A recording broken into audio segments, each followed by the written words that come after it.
The Cleveland Browns walked into this season desperate for answers, but what they've created instead is a quarterback controversy so explosive that it's tearing through the NFL like wildfire. And today, a single comment from Randy Moss just poured gasoline all over the blaze. This isn't some harmless debate about play calling or rookie nerves. This is a Hall of Famer suggesting something far darker is happening inside the Browns organization. Something that could stunt the career of their newest quarterback before it even begins. The moment that set everything off was simple. Shedeur Sanders makes a perfect deep throw, an absolute missile, placing the Browns on the doorstep of their first touchdown. The stadium starts buzzing. His teammates light up. Even Myles Garrett reacts like a man who finally saw a spark of hope on offense.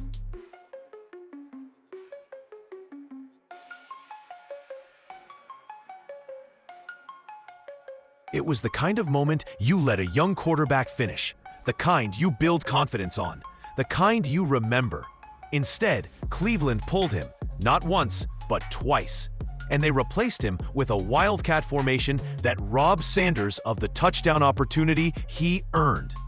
To Randy Moss, this wasn't a quirky coaching choice. This was a message. And that message, according to him, raises a terrifying question. Does everyone inside the Browns organization actually want Shedeur Sanders to succeed? Because if the answer is no, then this isn't about football anymore. It's about politics. It's about power. And it's about a franchise that might be sabotaging its own future without even realizing it. Everything unraveled in Cleveland the moment Shedeur Sanders put the Browns' offense exactly where it needed to be, 2 yards from the end zone. Momentum surging, and the entire building buzzing with a level of excitement this team hasn't felt all season. It wasn't a lucky play. It wasn't a busted coverage. It was a perfectly executed deep ball, an NFL throw that only a handful of rookies can make under pressure. That's the kind of moment coaches dream of when evaluating a young quarterback. It tells you he has the arm. It tells you he has the poise. It tells you he's not afraid of the spotlight. And then, in a move that left fans stunned, analysts confused, and Randy Moss furious, Cleveland took the ball out of his hands. They didn't let him attempt a goal line throw. They didn't give him a QB sneak. They didn't even allow him to remain on the field. Instead, they dialed up the wildcat twice, 2 snaps, 2 chances for Sanders to build confidence erased in seconds. Sure, the team scored, but the cost? Immense. Because touchdowns aren't just points. For a rookie quarterback, they're emotional milestones. They're proof that he can finish drives, command an offense, and capitalize on big moments. By removing him, the Browns sent a message, whether they meant to or not. We don't trust you here. That's where the frustration begins. This wasn't a playoff game. It wasn't a must-win situation where the team needed a trick play to survive. This is a rebuilding year, a developmental year, a season where every snap from your young quarterback matters more than the score. So why deny him the moment he earned? Randy Moss saw it immediately. To him, this wasn't about strategy. It was about intention. Because when a coaching staff claims publicly they're evaluating a rookie for the future, yet privately removes him when it matters most, the actions don't match the message. One decision exposed a deeper issue. If Cleveland won't trust their rookie in the red zone, how can they claim they're committed to his growth? And that question is only the beginning of this unraveling story. When a team is 2-9 and staring down the barrel of a wasted season, the mission becomes painfully simple. Find out whether your young quarterback can be the future. Nothing should matter more than evaluating the guy under center. Not the scoreboard, not the stat sheet, not the short-term optics of a single drive. This is the moment where franchises test their patience, their vision, and their ability to build towards something bigger. But here's the contradiction that has analysts and even former players raising red flags. The Browns say they're committed to evaluating Shedeur Sanders. Yet their decisions on the field suggest the exact opposite. This isn't happening in a vacuum. Cleveland owns 2 first-round picks in the 2026 draft, and there's already speculation that those picks might be used on another quarterback if Sanders doesn't prove himself quickly.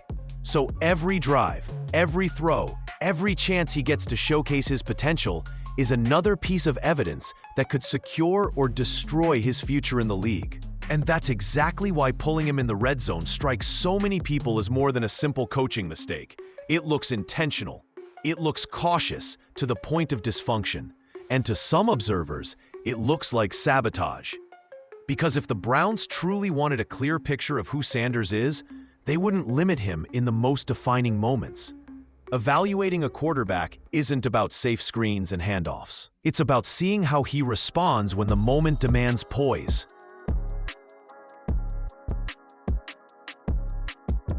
It's about giving him opportunities to lead, not sheltering him from imagined danger.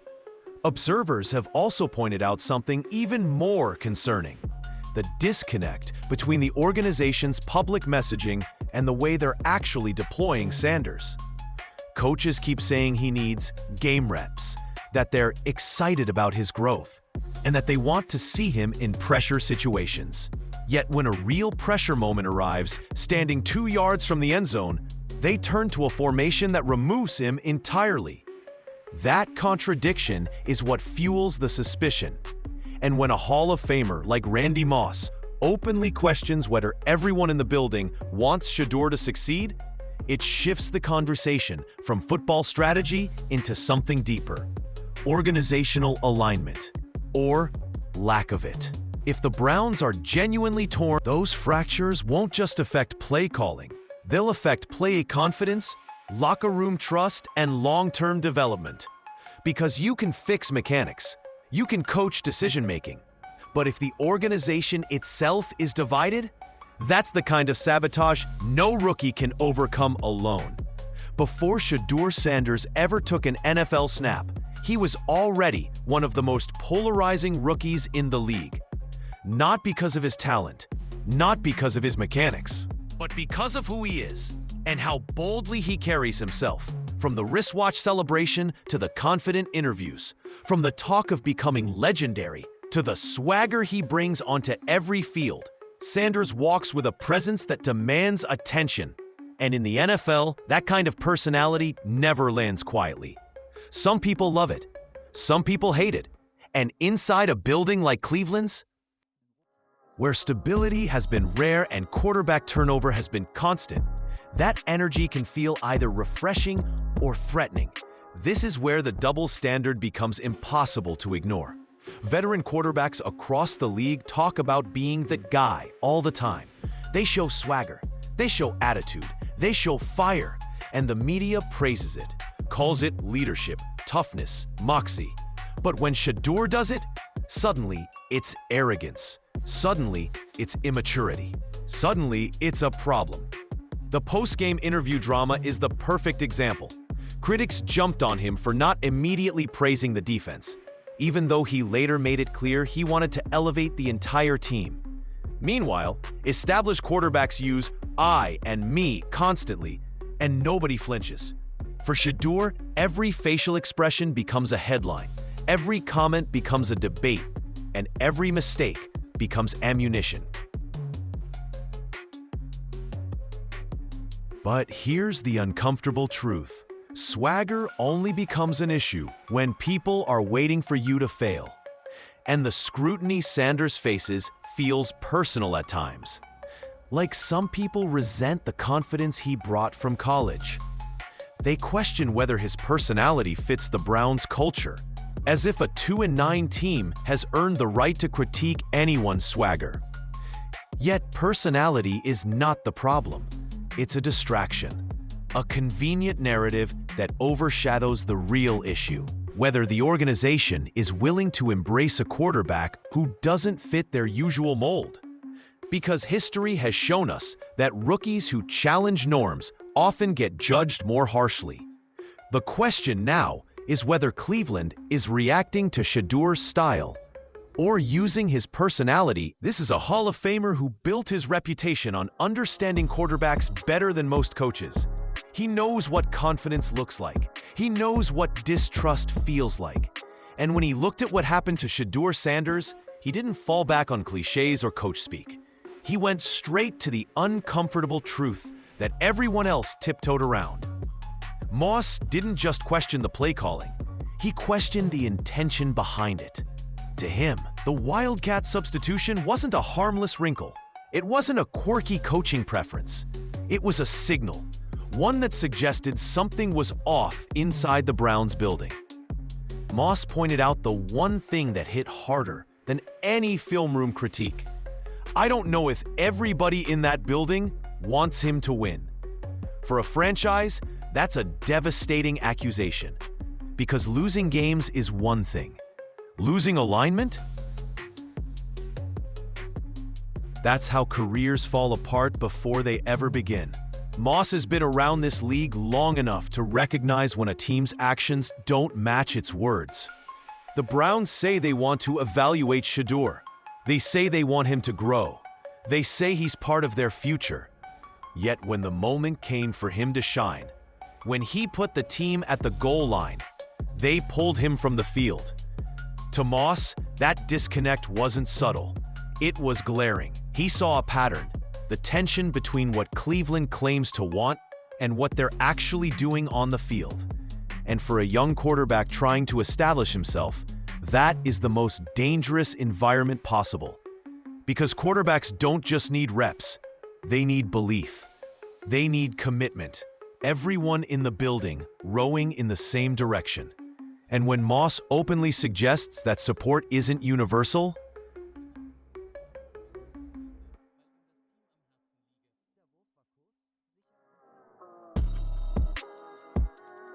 it takes the conversation from football to culture, from strategy to politics, from coaching decisions to organizational fractures that could derail the entire development process. Moss didn't spark a controversy. He exposed the one that was already brewing beneath the surface. Every quarterback has a moment that announces who they are. Not a full game, not a season. Just one throw that makes the entire stadium pause and think, wait, this kid might be different. For Shedeur Sanders, that moment came on a deep ball that sliced through the air with perfect trajectory, perfect touch, and perfect timing. It was the kind of throw that defines potential, the kind of throw teams build game plans around, the kind of throw struggling franchises hang their hope on.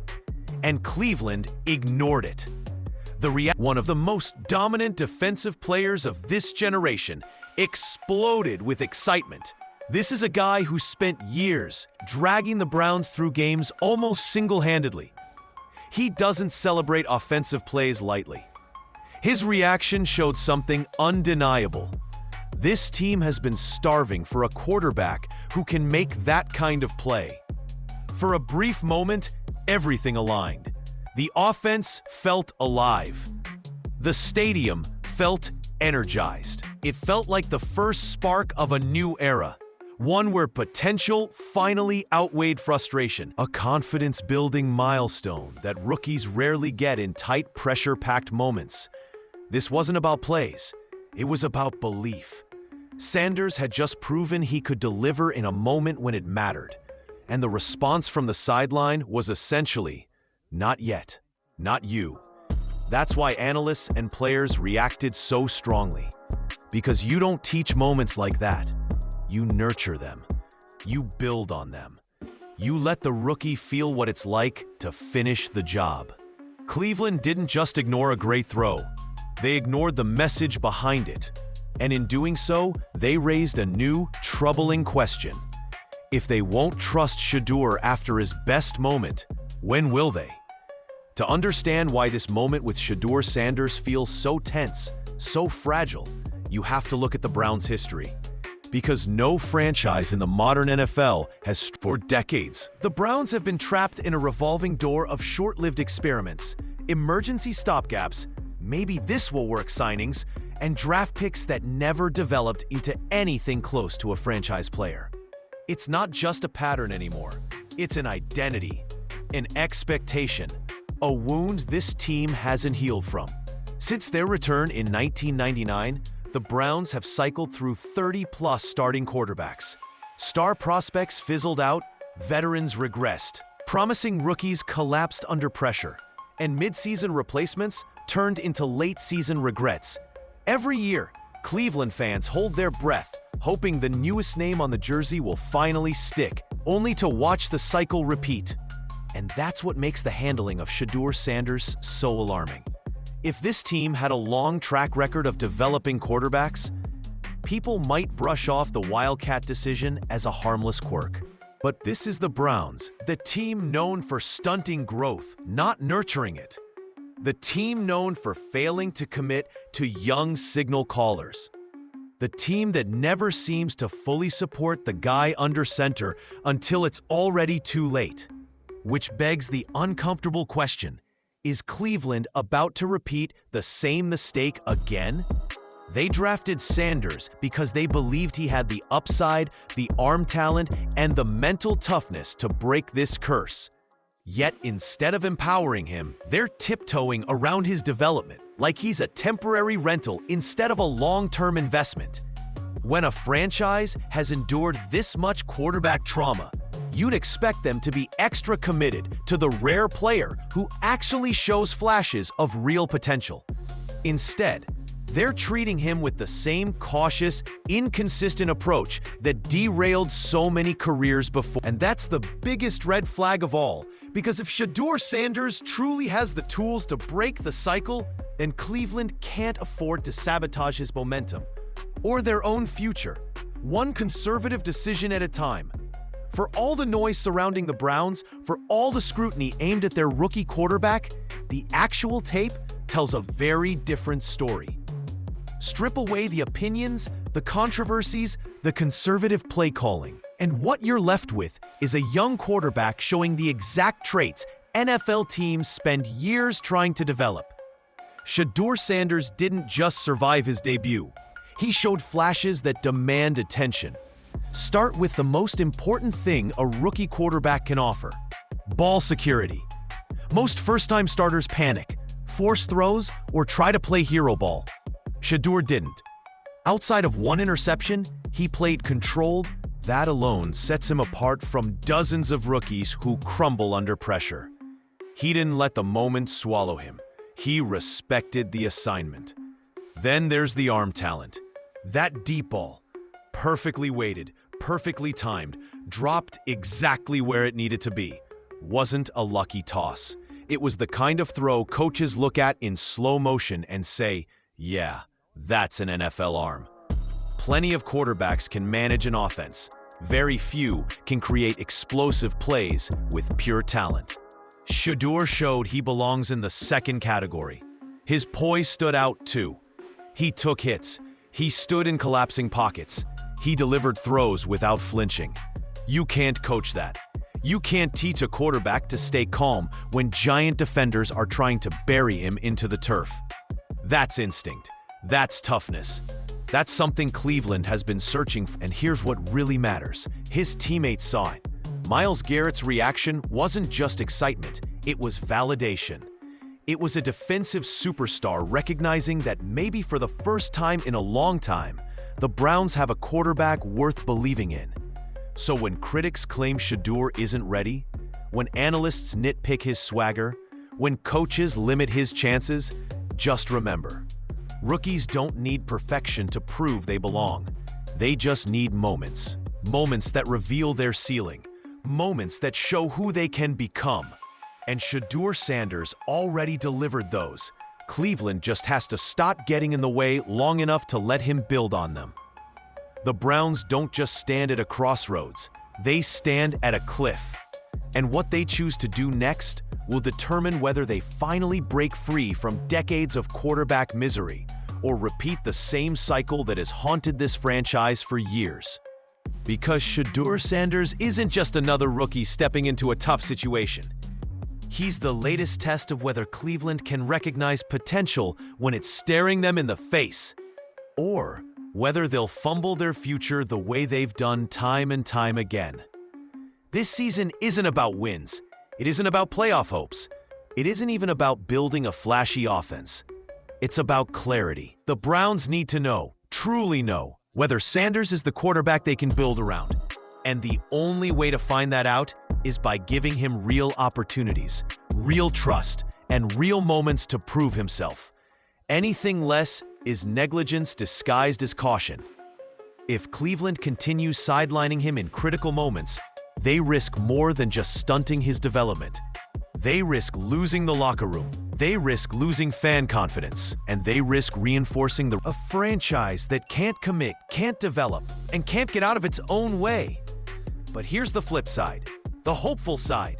If the Browns truly lean in, if they give Sanders the support he deserves, if they stop treating him like a temporary experiment and start treating him like a potential franchise quarterback, this could be the turning point fans have waited generations to see.